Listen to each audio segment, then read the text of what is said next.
누가복음 5장 1절부터 11절 말씀 교독하면서 봉독합니다.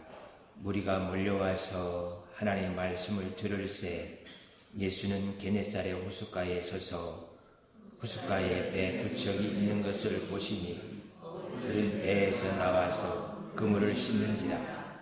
예수께서 한 배에 오르시니 그 배는 시몬의 배라. 육지에서 조금 떼기를 정하시고 앉으사 배에서 무리를 가르치시더니 말씀을 마치시고 시몬에게 이르시되 깊은 데로 가서 그물을 내려 고기를 잡으라. 시몬이 대답하여 이르되 선생님, 우리들이 밤이 새도록 수고하였으되 잡은 것이 없지만은 말씀에 의지하여 내가 그물을 내리이다 하고, 그렇게 하니 고기를 잡은 것이 심히 많아 그물이 찢어지는지라. 이에 다른 배에 있는 동무들에게 손짓하여 와서 도와달라 하니 그들이 와서 두 배의 채움에 잠기게 되었더라. 시몬 베드로가 이를 보고 예수의 무릎 아래에 엎드려 이르되 주여, 나를 떠나소서, 나는 죄인이로소이다 하니, 이는 자기 및 자기와 함께 있는 모든 사람이 고기 잡힌 것으로 말미암아 놀라고 세베대의 아들들로 시몬의 동업자인 야고보와 요한도 놀랐습니다. 예수께서 시몬에게 이르시되 무서워하지 말라. 이제 후로는 내가 사람을 취하리라 하시니, 그들이 배들을 육지에 대고 모든 것을 버려두고 예수를 따르니라. 아멘. 게네사렛 호숫가에서 밤이 새도록 고기를 잡았지만은 한 마리도 잡을 수가 없어서 오늘 또 만선의 꿈을 꾸고 왔지만은 소득이 없는 이 낙심된 베드로를 예수님께서 찾아가 주시는 것을 보게 됩니다. 예수님이 우리가 살고 있는 형편, 가지고 있는 기도 제목들 알고 계시고, 그리고 우리에게 찾아와서 베드로에게 하시는 것처럼 그렇게 하신다는 것입니다. 한숨 주님이 알고 계십니다. 나의 고통, 그것도 주님이 알고 계십니다. 내가 주님께 나가는 것이 아니라 주님이 우리를 찾아오셔서 우리에게 말씀을 들려주고 계시는 것을 보게 돼요. 그에게 다가가서 예수님께서 배에 오르시면서 배를 조금 뛰기를 청하여서 그곳에서 말씀을 전해주고 있습니다. 사실 다른 모든 사람들에게 방해되지 아니하고 오늘 이 설교는 베드로를 위해서 하고 있는 설교이기에 다른 사람들도 은혜를 받고 예수님의 말씀을 행해서 하나님을 알게 되지만, 특별히 이 베드로는 예수님 옆에서 아무에게도 방해되지 않고 직접 그 앞에서 하나님의 말씀을 듣게 되어지는 것, 축복을 누리게 됩니다. 그 말씀을 어떤 내용을 전했는지 알 수 없지만은 반드시 내가 바로 구약에서 예언된 하나님의 아들 메시아다, 그 이야기 외에 다른 것을 했겠습니까? 예수님이 이렇게 자신이 하나님의 아들 그리스도라는 사실에 대해서 먼저 들려주시고 난 후에 베드로에게 깊은 데로 가서 그물을 내리라 하고 말씀을 전하십니다. 그 말씀에 따라서 베드로가 깊은 데 그물을 내려서 고기를 많이 잡습니다. 자기 배에 다 채울 수 없어서 다른 요한, 야고보의 배도 불러가지고 그곳에서도 두 배에 가득 실어주시는 것을 보게 돼요. 예수님께서 하나님의 말씀을 전하시면서 예수님이 베드로에게 신세를 지어요. 그렇게 해서 베드로로 하여금 예수님께 부담 없이 다가올 수 있도록 마음문을 열어놓고 그렇게 말씀을 듣게 만들어주시는 것을 보게 돼요. 그래서 우리에게도 누구에게 대접하는 것뿐만 아니라 더 좋은 전도 방법은 내가 누구에게 좀 신세를 지는 거예요. 그가 감당할 수 있는 아주 작은 것, 있지만은 그 작은 것을 그가 예수님께 대접하면서 그는 예수님이 주시는 축복을 아주 많이 누리게 되어지는 것을 보게 돼요. 예수님이 행하시는 표적은 홍해를 가르고 다른 농사 짓는 게 아니라 베드로는 고기 잡는 사람이니까 그 고기 잡는 것을 통하여서 하나님이 이 바다를 다스리고 계시는 것을 알 수 있게 만들어주시는 것을 보게 돼요. 하나님이 우리에게 다가올 때도 멀리에 있는 것으로 아니라 내 삶 속에서 직접 다가와서 내가 내 이 문제를 해결하면서 하나님됨을 알기를 원한다 하고 그렇게 역사하시는 것들을 보게 돼요. 베드로는 배 좀 빌려줬지만은 예수님께서는 2배에 실을 만큼 만선을 이룰 수 있게 만들어주시는 것을 보게 돼요. 조금 전에 자기 배에서 전하는 말씀 속에서 베드로는 그동안 어서 빨리 메시아가 왔으면 참 좋겠다라는 간절한 열망이 있었습니다. 12명의 제자들보다도 그 다른 제자들보다 베드로는 더 예수님께 대한 적극적인 사람이었어요. 그렇기 때문에 그는 그 고기를 잡으면서도 하나님 이 땅에 메시아를 보내주셔서 회복시켜 주신다고 그랬는데 그날이 언제인가요? 많은 유대인들도 기다리고 있었지만 특별히 베드로는 더 간절했던 것들을 보게 돼요. 그렇게 메시아를 기다리고 있는 그 베드로에게 예수님께서 찾아가서 그에게 고기를 잡는 것을 통하여서 하나님의 살아계신 바다를 창조하시고 지금도 다스리고 바닷속에 있는 고기의 움직임을 알고 계시는 그 하나님인 것을 볼 수 있고 누릴 수 있도록 만들어주시는 것을 보게 됩니다. 지금은요, 고기가 바다 깊은 곳에 있을 때가 아닙니다. 고기는 밤에는 바닷속 깊은 곳이나 바위 틈, 풀 속에 들어가서 잠을 자고 있어요. 낮에 해가 뜨면은 아침에 동틈과 함께 고기들이 햇살에 들어오면 그 깊은 곳에서부터 일어나서 그들이 움직이면서 먹이를 찾아 돌아다니는 것이 고기들의 삶이에요. 그런데 예수님께서 해가 떠서 고기들이 다 흩어져서 이제 먹이를 쫓아다니는 그 시간에 깊은 곳에 그물을 내리라 하니까 예수님은 바다에 바짝을 모르는 사람처럼 취급될 수밖에 없는 그런 말씀을 하시는 거였어요. 그래도 이 베드로가 순종할 수밖에 없었던 것이 조금 전에 하나님의 말씀을 전해주는 것이 보통 선지자들의 말과는 달라요. 그동안 궁금하고 기다려왔던 그 메시아에 대해서 현장에서 눈으로 볼 수 있게 하는 것처럼 하나님에 대해서 알 수 있도록 말씀을 전해요. 자기 속에 두근거리는 하나님의 역사가 움직이고 있는 것들을 그 말씀을 들으면서 알 수 있게 되었던 것이에요.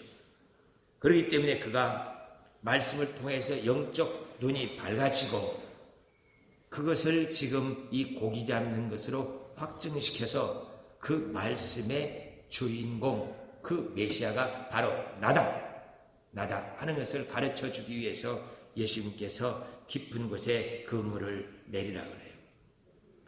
요새도 고기를 잡는 사람들이 밤에 가서 고기를 잡는데 이유는 전에는 밤에 고기를 못 잡았어요. 그런데 지금은 고기를 밤에 가서 잡을 수 있는 것이 그냥 바다에다 환한 불빛을 켜놓으면 고기들이 잠자다가 뭐야? 하고서는 그 불빛 따라서 고기들이 쫙 몰려와요. 예, 오징어 배나 이런 배들을 보면은 그 불을 환하게 펴놓으면 고기들이 그 배 있는 대로 오니까 잡기가 쉬운 거예요. 그렇게 해서 밤에도 고기를 잡지만 전에는 그런 불빛이 없을 때는 그렇게 잡을 수가 없는 상황이었습니다. 그런데도 그때 예수님께서 사시는 그때 초대교회에 그 불빛이 없는데도 바닷속 깊은 곳에 있을 수밖에 없을 때가 있습니다. 그때는 기압골이 떨어져 가지고 태풍이 오거나 무슨 그 기온이 이상해질 때 이 고기들이 다시 해가 떠도 그 어지러운 멀미로 인해 가지고 깊은 곳에 풀 속에 들어가서 숨을 쉬어요. 예, 사람보다도 이 미생물들, 특별히 고기들이 더 멀미를 많이 해요. 예, 목사님 어떻게 물고기가 멀미한다고 그럽니까요? 진짜 멀미를 많이 합니다. 우리는 이 감각이 이 정도 되었을 때 멀미를 하고 움직이지만은 미생물들은 더 심해요. 그렇기 때문에 비가 오려고 기압골이 떨어지면 개미들이나 파충류나 새들이 막 움직이면서 정신 못 차리고 있는 것들을 보게 돼요. 바다 물고기도 제가 배를 타고 다니면서 이렇게 잠수부도 해봤거든요. 잠수는 그럴 때 가보면 그 물고기들이 뻘에다가 머리를 이렇게 박고 사람들이 멀미나고 힘들면은 머리에다 이렇게 둘러서 어른들 하면 이렇게 묶고 그러잖아요. 그것처럼 고기들이 물속에 들어가서 뻘에다가 하든 아니면 거기에 해초들 풀에다가 머리를 감고 있던 자기 몸을 감고 그러고 있는 것들을 보게 돼요. 그게 멀미를 많이 느끼기 때문에 그런 현상들이 일어나는데 예수님께서는 지금 고기들이 막 돌아다녀야 할 그 시간에 돌아다니지 못하고 폭풍 전야대처럼 그렇게 기압골이 떨어지면서 기온이 있을 때에 물고기들이 그 속에 모여있는 것을 알고 예수님이 깊은 곳에 가서 그물을 던지라 그래요. 그러니까 자기들은 이 어부지만 평생 바다에서 살았지만은 그게 어떻게 움직여지는 걸 몰랐지만 예수님은 아시고 그곳에 가서 그물을 내리게 해서 배를 통하여 그물을 통해서 많은 고기를 잡게 만드신 거예요. 그러니까 조금 전에 하나님의 말씀을 전해주시던 그 말씀을 통하여서 이 표적을 보여주니까 바로 당신이 하나님의 아들 그리스도시군요 하고 믿고 예수님을 따를 수 있게 되어지는 것을 보게 돼요. 밤새 수고하였지만 아무것도 잡지 못했습니다 하고 이렇게 말할 때는 예수님을 선생님 하고 불렀어요. 선생님, 우리가 밤새 고기를 잡아봤지만은 수고하였지만 잡지 못했습니다 하고 예수님을 부를 때 선생님이라고 하시네요. 그런데 고기를 많이 잡고서는 베드로가 예수님을 선생님 부르는 것이 아니라 주여, 주님 하고 불러요. 나를 떠나소서, 나는 죄인이로소이다. 조금 전에 하나님 말씀을 들려줄 때에도 자기의 찔림이 있었고 이게 자기 죄들이 드러나는 것들을 보면서 힘든 그런 상황에 있었는데 그 말씀을 통하여서 예수님이 하나님인 것이 눈에 들어오자 이제는 그분이 바로 천지를 창조하신 우주의 주인, 나를 만드신 분이신 것을 알고 주님이라고 그렇게 고백을 하게 되지는 거예요. 그리고 나는 죄인이로서이다. 나를 떠나달라고 그렇게 말씀하고 있는 것을 보게 돼요. 우리는 베드로처럼 내가 죄인이다 하고 알게 되지면 떠나는 것이 아니라 주님께 더 가까이 가야죠. 문제가 있을 때는 내가 더 주님에게 가까이 가서 주님께 기도하면서 그 말씀으로 치유되어지고 하나님의 역사를 누릴 수 있어야 되는데 점점 멀어지는 것은 하나님으로부터 멀어지는 안타까운 일들인 것들을 보게 돼요. 그래서 이제는 우리들도 베드로가 고백한 것처럼 나 죄 있는 것들 주께서 이걸 해결해 주시기 위해서 십자가에 달려 죽으셨으니 내 죄를 용서하시고 하나님의 영광을 누릴 수 있게 하여 주시옵소서. 베드로는 나는 죄인이로소이다 하고 이렇게 고백할 수밖에 없었던 것이, 베드로가 그동안 예수님의 제자로 살아오면서도, 그동안뿐만 아니라 살아오면서도 많은 실수들을 하고 있는 것들을 보게 돼요. 장담도 많이 하고 부인도 하고 이렇게 살아가는 그런 자신의 연약한 약점들이 무엇인지를 베드로가 잘 알고 있고 그것을 깨닫고 고백하고 있는 모습들인 것들을 보게 돼요. 우리들도 주님 앞에 서게 되어지면 나의 약점이 무엇인지 발견되어지고 그걸 놓고 하나님께 기도하면서 수정 보완해서 온전해지려고 하는 그러한 노력들이 필요한 것들을 보게 됩니다. 그래서 말씀 앞에서 피할 사람이 아무도 없는 것을 보게 돼요. 아버지 하나님, 나로 하여금 그 말씀 안에서 내 내면이, 내 삶이 변화되어질 수 있도록 도와주시옵소서. 아무리 교육받고 뭐해도 변화되지 않습니다. 우리가 변할 수 있고 하나님답게, 하나님 자녀답게 살 수 있는 것은 주님이 하나님의 아들 그리스도임을 알고 믿을 수 있을 때, 그 말씀이 나에게 다가올 때 우리가 이런 고백을 할 수 있게 되어지는 것을 보게 돼요.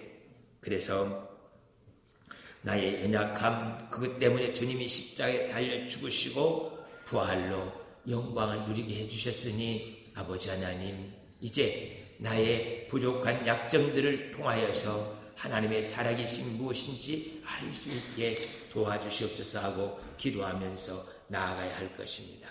이렇게 되어지면 우리의 생각과 삶이 변화되어지면서 하나님의 축복을 누릴 수 있는, 자녀로서 누릴 수 있는 그 축복의 자리에 들어가게 되어지는 것들을 보게 돼요. 육적인 축복뿐만 아닙니다. 예수님은 거저 우리에게 봉사하라고 하지 않습니다. 우리는 작은 것 봉사하지만 예수님께서는 그 만선의 기쁨을 누릴 수 있게 만드는 것처럼 주 앞에서 무엇을 하나님 앞에 드리며 봉사할 때 하나님은 그것을 받으시고 만선의 기쁨을 누릴 수 있도록 축복해 주시는 것을 보게 돼요.